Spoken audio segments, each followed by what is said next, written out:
Hello बच्चों। फिर आज मैं दोबारा से आपके लिए एक नया क्वेश्चन लेके आया हूँ और बड़ा इम्पोर्टेंट क्वेश्चन है। तो पहले तो हम पढ़ेंगे कि क्वेश्चन को किस तरह से हल करें और क्या उसका सही आंसर हो सकता है। प्रत्येक बिंदु के ऊपर अपन चर्चा करेंगे। आपको बहुत मदद करेगा एक क्वेश्चन लिखने में कि किस तरह से उसका एक आदर्श उत्तर होना चाहिए। बड़ा इम्पोर्टेंट वीडियो है, तो इसको ज़रूर देखें। और अभी हम देखिए एनसीईआरटी की जो बुक्स है उसका जो प्रथम चैप्टर है उसके क्वेश्चन आंसर कर रहे हैं। तो इसके ऊपर थोड़ा सा आप अ, देखेंगे कि ये किस तरह से नए आते हुए भी हम अच्छे से क्वेश्चन कर सकते हैं। उसमें क्या क्या लिखना होता है, किस तरह से लिखना होगा, तो इस पे हम अब चर्चा करेंगे। तो देखिए कैसे करना है। सबसे पहले देखिए हम क्वेश्चन का एक फॉर्मेट ले लेते हैं। जैसे एक क्वेश्चन है कि में शीत जब युद्ध चल रहा था, शीत युद्ध में एक तो हथियारों की होड़ लगी हुई थी। हथियारों की होड़ है और हथियारों पर नियंत्रण का भी प्रयास किया गया है। हथियारों पर नियंत्रण का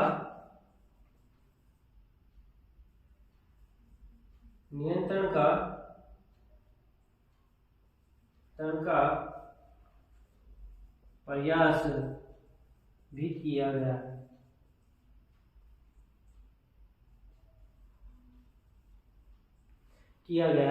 तो नियंत्रण किया गया है। दोनों प्रक्रियाएं ये चली हैं। तो दोनों प्रक्रियाओं देखिए किया गया है, तो दोनों प्रक्रियाएं चली हैं। नियंत्रण की होड़ भी चली है और हथियारों पर नियंत्रण का भी प्रयास किया गया है। तो दोनों जो प्रक्रियाएं चली हैं, दोनों प्रक्रियाएं चली हैं, इसके क्या कारण हो सकते हैं। देखिए ये कारण पूछा है इन्होंने। जैसे क्या कारण हो सकते हैं, तो ये आपका जो क्वेश्चन है ना, आपकी जो एनसीईआरटी है उसका 5वां क्वेश्चन है। तो देखिए अब इसको हम करेंगे कैसे। पहली बात तो ये है कि हथियारों की होड़ भी लगी हुई है और हथियारों पर नियंत्रण के प्रयास भी किए गए हैं। तो इसका सही उत्तर कैसे लिख सकते हैं हम। तो पहले तो हम सबसे पहले पढ़ेंगे कि भाई हथियारों की जो होड़ चल रही है, क्या चल रही है, हथियारों की जो होड़ चल रही है। जैसे ये हथियारों की होड़ है और इधर हथियारों पर क्या हो रहा है, नियंत्रण हो रहा है। तो अपन देखिए सबसे पहले अपन देखेंगे कि हथियारों की अब एक चीज, अब सबसे पहले तो अपन देखेंगे कि शीत युद्ध क्या था। पहले तो अपन देखेंगे शीत युद्ध क्या था। शीत युद्ध आपको बता देंगे कि एक विचारधारात्मक प्रतिस्पर्धा थी जिसमें दो महाशक्तियां सोवियत संघ रूस और अमेरिका दोनों अपनी अपनी विचारधाराओं को बेहतर साबित करने के लिए प्रयास कर रही थी। इस बीच में तनाव उत्पन्न हो रहा था। छोटी मोटी कुछ सैनिक झड़पें भी हमने देखी जिसमें बहुत सारे झड़पों के आप नाम भी अगर लिखना चाहें तो लिख सकते हैं। जैसे कांगो के संकट आया था, कोरिया संकट आया था, वियतनाम संकट आया है, अफगानिस्तान संकट आया है, और जिसको अपन चरम बिंदु कह रहे थे क्यूबा संकट आया, तो उसको भी आप लिख सकते हैं। तो इस तरीके से अब देखिए हम क्या लिखेंगे, शीत युद्ध क्या था। तो शीत युद्ध एक वैचारिक तनाव या प्रतिस्पर्धा थी जो दो महाशक्तियों के बीच में हो रही थी। तो ये हमने लिखा। फिर इस तनाव के बीच में अब देखिए जो तनाव था, इस तनाव के बीच में दो महाशक्तियां जो थी, वो दोनों महाशक्तियां विश्व को दो गुटों में बांट रही थी। तो एक साम्यवादी गुट था और दूसरा पूंजीवादी गुट था। ये हमेशा आपको लिखना पड़ेगा। विश्व को दो गुटों में बांट रही थी, पूंजीवादी और साम्यवादी गुट। इन दोनों के बीच में तनाव के कारण कई सैनिक झड़पें भी देखने को मिली। आप लिख सकते हैं कई सैनिक संघर्ष भी देखने को मिले। अब सैनिक संघर्ष कौन कौन थे, आप नाम लिख सकते हो कौन कौन से हैं। जैसे सबसे पहले हम अगर बात करें तो कोरिया कोरिया संकट 1950 से लेकर 53 के बीच में हुआ। फिर हम कांगो का ले सकते हैं, कांगो संकट 1960 के दशक में हुआ। फिर हम क्यूबा संकट ले सकते हैं, संकट 1961 में हुआ। ठीक है, तो इस तरीके से अफगानिस्तान हुआ, वियतनाम हुआ, ये हम लिख सकते हैं, ज्यादा नहीं लिखना है हमें, कुछ संघर्ष लिखना है। तो इनके कारण जब संघर्ष हो रहे थे, सैनिक संघर्ष हो रहे थे, तो इन्होंने क्या किया, हथियारों को बनाने की होड़ लग गई। हथियारों का जमावड़ा जमाने की बात हो गई, हथियारों पर रिसर्च होने लगा, हथियारों के ऊपर नई नई फैक्ट्रियां डाली जाने लगी। तो एक तरह से पूरे विश्व में हथियारों के लिए होड़ मच गई। तो देखिए, अब हथियारों के लिए होड़ मची, पहले तो क्या हुआ, परमाणु बम बनाए गए, है ना, पांचों महाशक्तियों के पास परमाणु बम थे। जैसे यूएसए के पास तो द्वितीय विश्व युद्ध से पहले ही थे, फिर उसके बाद में सोवियत संघ रूस के पास हो गए, 1951-52 में हुआ, परमाणु परीक्षण कर लिया इन्होंने। फिर उसके बाद में चीन ने कर लिया, 1964 में कर लिया। फिर भारत ने कर लिया, 1974 में कर लिया। इसी तरीके से फ्रांस से कर लिया, फ्रांस, ब्रिटेन, जर्मनी, इन सभी ने हथियारों के होड़ लगी और परमाणु बमों का निर्माण किया। जैसे वर्तमान में अभी क्या हुआ, हालांकि जर्मनी के पास तो परमाणु हथियार नहीं है। अब देखिए, जो परमाणु हथियार अभी कौन कौन बना रहे हैं, जैसे कोरिया, उत्तरी कोरिया बना रहा है ना। उत्तरी कोरिया का तो नाम आप बहुत अच्छे से समझ रहे हो, है, उसकी तो कटिंग भी चल रही है। फिर इसके अलावा ईरान चल रहा है, ईरान बना रहा है ना। इस तरीके से जो दो देश हैं वो भी अभी फिलहाल वर्तमान में परमाणु बम बनाने की दौड़ में है और परमाणु बम बना रहे हैं। वैश्विक प्रयास कर रहे हैं कि ये दोनों के दोनों हथियार ना बनाए, लेकिन बना रहे हैं। इनकी खुद की स्वतंत्र नीति है, स्वतंत्र देश हैं, बना सकते हैं, लेकिन वैश्विक खतरे को देखते हुए हमें निशस्त्रीकरण के प्रयास करने चाहिए। और हम सब की जिम्मेदारी है कि मानव विनाश को रोकने के लिए जो मानव विनाशक जो हथियार है उनको रोकना चाहिए। तो देखिए, परमाणु बम बना दिए, फिर मिसाइलों का निर्माण होने लगा, है ना, मिसाइलों का निर्माण होने लगा। मिसाइल, बड़ी बड़ी मिसाइल, छोटी मिसाइल, जैसे intercontinental ballistic missile ICBM, intercontinental ballistic missile, जो एक कॉन्टिनेंटल से दूसरे कॉन्टिनेंटल में मार कर सकती हो, ऐसी मिसाइलों का निर्माण किया गया। फिर हथियारों का निर्माण किया गया, और जो हथियार थे, जैसे बंदूकें, छोटी छोटी बंदूकें, बड़ी बंदूकें, जैसे AK-47 जैसे आपकी बंदूकें आ रही हैं, इनका निर्माण किया जाने लगा। फिर जहाजों का, हवाई जहाजों का निर्माण किया जाने लगा। आपने देखा होगा कि पनडुब्बियों को निर्माण किया जा रहा है, और इसके एयरक्राफ्ट भी निर्माण किए जा रहे हैं, बहुत सारी चीजें जो हैं वो निर्मित की जा रही है। तो इस प्रकार से हम देख रहे हैं कि जो है वो हथियारों की दौड़ पूरे विश्व में चली। अब इसके साथ साथ अब इसके नियंत्रण के प्रयास भी हुए। तो सबको पता है, आपको पता हो कि जापान के ऊपर जब परमाणु बम अमेरिका ने गिराए, तो उस समय क्या जापान के दोनों शहर सुरक्षित रहे? नहीं। जापान के जो दोनों हिरोशिमा और नागासाकी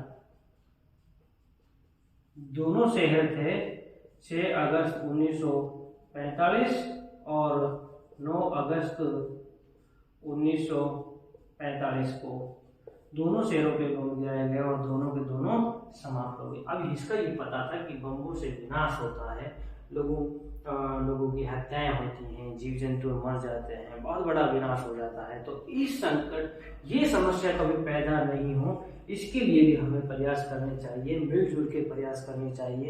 एक दूसरे की जो शंकाएं हैं, एक दूसरे के मन में जो भय है उसको भी निकाल देना चाहिए, उसके लिए भी हमें वार्ता करनी चाहिए। तो वार्ताओं का दौर प्रारंभ हुआ। क्या हुआ? वार्ताओं का दौर प्रारंभ हुआ। कब से हुआ? जैसे मान लेते हैं एक LT-BT संधि हुई, जिसको हम कहते हैं सीमित परमाणु परीक्षण संधि, 1963 में हुई। इसमें क्या था कि सीमित क्षेत्रों पे परमाणु परीक्षण कर सकते हैं, और सीमित परमाणु परीक्षण क्षेत्रों पे प्रतिबंध लगाया गया कि भाई जो सीमित क्षेत्र हैं उनके ऊपर जो प्रतिबंध लगाया गया। कौन कौन से प्रतिबंध, कौन कौन से क्षेत्र थे वो लगाए गए? जहाँ पर एक तो जल क्षेत्र में आप परमाणु परीक्षण नहीं कर सकते, दूसरा अंतरिक्ष में नहीं कर सकते, और वायुमंडल में नहीं कर सकते। तो ये लैब पर नहीं लगाया गया था कि आप लैब में कर सकते हो, इसके ऊपर कोई रोक नहीं थी। फिर इसके बाद में एक संधि और हुई, ये दोनों महाशक्तियों के बीच में हुई। दोनों महाशक्तियों ने ही प्रयास किए थे, तो भारत ने भी इस पे साइन किए थे, भारत ने भी इस पे साइन किए, अमेरिका ने भी किए इस पे साइन, सोवियत संघ रूस ने भी इस पे साइन किए, तो लगभग काफी देशों ने इस पे साइन किए। फिर एक अन्य संधि आई NPT, है ना? NPT है परमाणु अप्रसार संधि। ये आई 1967 में आई। अब देखिए इसका मतलब क्या था कि परमाणु जो तकनीक है उसका प्रसार नहीं होना चाहिए। जैसे मान लीजिए मेरे पास तकनीक है तो मैं दूसरे को तकनीक प्रदान ना करूं, इसके ऊपर प्रतिबंध लगाया गया था। अब देखिए मेरे पास तकनीक है, दूसरे के पास तकनीक नहीं है, तो दूसरे के पास जब तक तकनीक नहीं आएगी जब तक वो परमाणु परीक्षण नहीं कर सकता है, परमाणु हथियार नहीं बना सकता है। यही हुआ ना कि भाई जब आपके पास परमाणु हथियार नहीं है, मेरे पास परमाणु हथियार है, मेरे पास तकनीक है, जब तक मैं आपको नहीं दूंगा उस तकनीक को तब तक आप परमाणु परीक्षण नहीं कर सकते हैं, परमाणु बम नहीं बना सकते हैं। तो इस तरीके से परमाणु हथियारों की दौड़ को कम करने का प्रयास किया गया था। ये जो संधि है ये 1970 में लागू हुई, और इसके बाद में 1995 में इसे अनिश्चित काल के लिए लागू कर दिया गया। तो इस तरीके से ये परमाणु जो तकनीक है उसके प्रसार पर रोक लगाती है। तो भारत जैसे देशों ने इसका विरोध किया है, मैं आगे बताऊंगा कि क्यों किया है इसका विरोध, है ना। इसके अलावा आप देखेंगे एक संधि आई साल्ट। इसका मतलब है कि जो स्ट्रेटेजिक है, स्ट्रेटेजिक आर्म लिमिटेशन ट्रीटी। देखिए जो पहली जो साल्ट संधि हुई थी, वार्ता जो प्रारंभ हुई 1969 से प्रारंभ हुई और 1972 में जाकर के ये संधि हुई थी। इसमें क्या था कि जो स्ट्रेटेजिक आर्म्स हैं उनका लिमिटेशन करना है, कि उनकी एक लिमिट बनानी है, उनका परिसीमन करना है कि भाई देखिए आपके पास जैसे 1000 है तो भाई आप थोड़ा सा 5500 उसमें से कम कर दीजिएगा, तो लिमिट कर दीजिए। तो सोवियत संघ, रूस और अमेरिका दोनों के मध्य ये संधि हुई, अमेरिका और USSR दोनों के मध्य ये संधि हुई। इसमें दो चीजें रखी गई। दो चीजें कौन कौन सी थी? एक तो रखी गई कि भाई देखिए मिसाइल जो है, मिसाइलों को कम करना है, मिसाइलों की संख्या निर्धारित करनी है। फिर दूसरी जो घातक हथियार है वो भी तो होता है ना, घातक हथियार।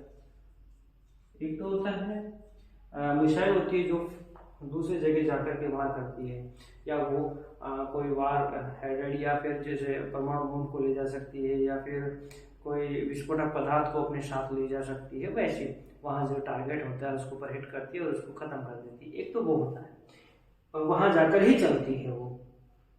एक होता है हथियार होता है, जैसे बंदूक होती है, हम यहाँ से खड़े होकर के किसी को मार रहे हैं या फिर हम गोली चला रहे हैं, या 1-2 किलोमीटर 10 किलोमीटर चला रहे हैं, तो ये जो है ना ये घातक हथियार है। इनका निर्माण जैसे इसके साथ साथ घातक हथियारों में जैसे हवाई जहाज भी हैं, एरोप्लेन, ये सॉरी जो एयरक्राफ्ट्स हैं, इनका भी हम निर्माण करते हैं, तो इसमें ये भी शामिल होते हैं। इसके अलावा आप देख रहे हैं कि एक दूसरी संधि, इसको फर्स्ट बोलते हैं, एक दूसरी संधि आती है साल्टन। इसकी जो वार्ता प्रारंभ हुई, यही नाम है इसका, 1972 से शुरू होती है और 1979 में ये जाकर के संधि होती है। दोनों हस्ताक्षर करते हैं दोनों देश, और दोनों देश जो देखिए इन्होंने एक कहा कि भाई लिमिटेशन करनी है, फिर कहा कि भाई देखिए जो घातक हथियार है ना उनको और कम करना है। जैसे इन्होंने पहले कर दिया था 1400 और 1400 से लेकर के 800-900 के आसपास, 1400 से लेकर 800-900 के आसपास कर दिया था। फिर उन्होंने कहा कि देखिए और कम करना है इनको, तो और कम करने के लिए इन्होंने सेकंड संधि की थी। फिर उसके बाद में एक दूसरी संधि आई जिसको हम बोलते हैं स्टार्ट।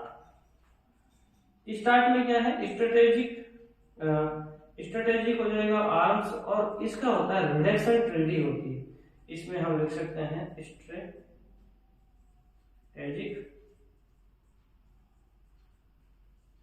आर्म्स रिडक्शन ट्रीटी, ठीक है। जो स्ट्रेटेजिक आर्म्स रिडक्शन ट्रीटी है ये हुई 1991 में हुई, और एक दूसरी जो संधि थी ये पहली मानी जाती है, और एक दूसरी संधि जो है वो 1993 में हुई। तो इस तरीके से ये स्ट्रेटेजिक जो या यूं कहें कि जो हथियारों की दौड़ हो रही थी उसको कम करने के प्रयास भी इस दौरान देखने को मिले। तो इस तरीके से हमने देखा कि जो क्वेश्चन था वो उसको किस तरीके से हम हल कर सकते हैं, हथियारों की होड़ है उसको किस तरह से कम किया, और हथियारों पर नियंत्रण था उसको किस प्रकार से किया। अभी दोनों प्रक्रियाएं साथ साथ चल रही थी, समझ रहे हो। जिस तरह से जैसे 1963 में एलटीबीटी संधि हुई कि भाई परमाणु परीक्षण नहीं करा, लेकिन 64 के अंदर आकर के चाइना ने कर लिया, भारत ने परमाणु परीक्षण कर लिया। तो इस तरीके से एक तरह से होड़ भी चल रही है और दूसरी तरफ नियंत्रण के प्रयास भी ये दोनों तरफ चल रहे हैं। तो ये प्रक्रिया एक साथ चल रही थी। तो हम देखते हैं कि जो तनाव है उसको कम करने के प्रयास भी हो रहे थे, और तनाव स्वतः बढ़ भी रहे थे, एक दूसरे के प्रति जो शंका थी उसके कारण बढ़ भी रहे थे। तो हम ये अंत में जाकर के लिख सकते हैं, ठीक है। एक दूसरा जो क्वेश्चन है मैं आपको अगला क्वेश्चन जो बता देता हूँ, बहुत छोटा क्वेश्चन है। अगला जो क्वेश्चन है वो क्या है कि जो महाशक्तियां हैं वो सैनिक गुट क्यों बना रही थी, उसका कारण क्या था। अगला जो क्वेश्चन है उसका कारण, उसमें क्या है कि जो महाशक्तियां हैं, महाशक्तियां, अगला छठा क्वेश्चन है, जो महाशक्तियां हैं वो सैनिक गुट क्यों बना रही हैं। महाशक्तियां जो है सैनिक गुट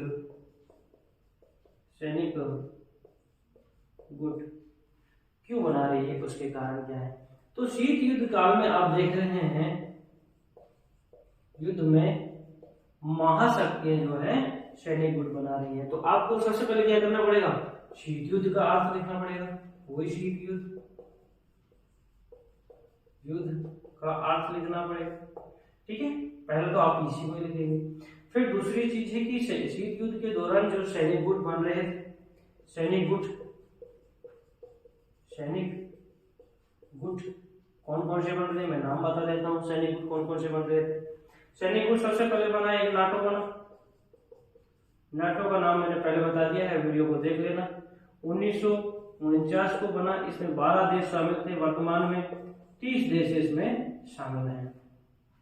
फिर एक इन्होंने दूसरा गुट बनाया जिसको हम कहते हैं शीटो कहते हैं। इसका पूरा नाम मैंने पिछली वीडियो में बता दिया है, देख लेना। 1954 में बनाया। एक सेंटो का निर्माण किया गया, सेंटो का निर्माण 1955 में किया गया, ठीक है। ये तो थे यूएसए के। फिर एक और दूसरा जो ग्रुप था जिसका नाम था सोवियत संघ रूस यूएसएसआर, उसने भी वार्सा पैक्ट 1955 मैं सैनिक गुट बना लिया था। तो इस तरीके से हम देख रहे हैं कि दोनों जो सैनिक गुट बना रहे हैं, तो लेकिन इसके कारण क्या है, छोटे देश जो हैं वो क्यों शामिल हो रहे हैं, या यूं कहा जाए कि महाशक्तियां इनको शामिल क्यों करना चाह रही थी। तो इसके जो कारण है वो हमें जानने हैं कि महाशक्तियां जो है सैनिक गुट क्यों बना रही थी। देखिए सैनिक गुट क्यों बना रही थी, एक तो ये था कि जैसे मान लो ये क्षेत्र है और ये सोवियत संघ यूएसए है, और ये जैसे क्यूबा है, क्यूबा को सैनिक अड्डा बनाया था ना, तो ये इसके पास में है, क्यूबा के पास में। तो यहाँ ये परमाणु परीक्षण कर रहे हैं, तो एक तो इसमें तनाव पैदा कर रहे हैं, दूसरा इनको चेतावनी दे रहे हैं, तीसरा क्या कर रहे हैं कि यहाँ पर परमाणु परीक्षण कर रहे हैं, परमाणु बम और मिसाइल स्थापित कर रहे हैं। ठीक है, फिर दूसरी चीज पास में होने के कारण यहाँ क्या कर सकते हैं, जासूसी भी कर सकते हैं ना। फिर दूसरी चीज है कि अपनी सेना भी रख सकते हैं, सेना के लिए भी जगह हो सकती है। फिर दूसरी चीज है कि जो ये क्यूबा है ना, इस जब ये बड़ा देश इसके पास आ जाएगा तो इसकी जो आर्थिक नीतियां हैं उनको भी प्रभावित करेगा, आर्थिक नीतियों को भी प्रभावित करेगा। तो जो बड़े देश होते हैं वो अपनी आर्थिक नीतियों को इन पे थोप देते हैं। फिर दूसरी है कि इनके ऊपर राजनीतिक या यूं कहें कि अपने मन चाहे लोगों को ये अच्छे पद या फिर देश के राष्ट्रपति बना देते, जैसे क्यूबा का राष्ट्रपति फिदेल कास्ट्रो जो साम्यवादी था, विचारधारा को मानता था, सोवियत संघ ने उसको शासक बना दिया वहां पर। फिर इसके अलावा हम देखते हैं कि अपनी संस्कृति का भी ये प्रचार प्रसार करते हैं। तो इस तरीके से क्या करते हैं, जो छोटे देश होते हैं उन पे ये इस तरह से काम करते हैं। फिर एक चीज और आती है, जो इनके पास छोटे जैसे मान लेते हैं कोई संसाधन होते हैं, प्राकृतिक संसाधन होते हैं, तो उनके ऊपर भी ये नियंत्रण स्थापित कर लेते हैं, जिनका ये आगे चल करके दोहन करते हैं।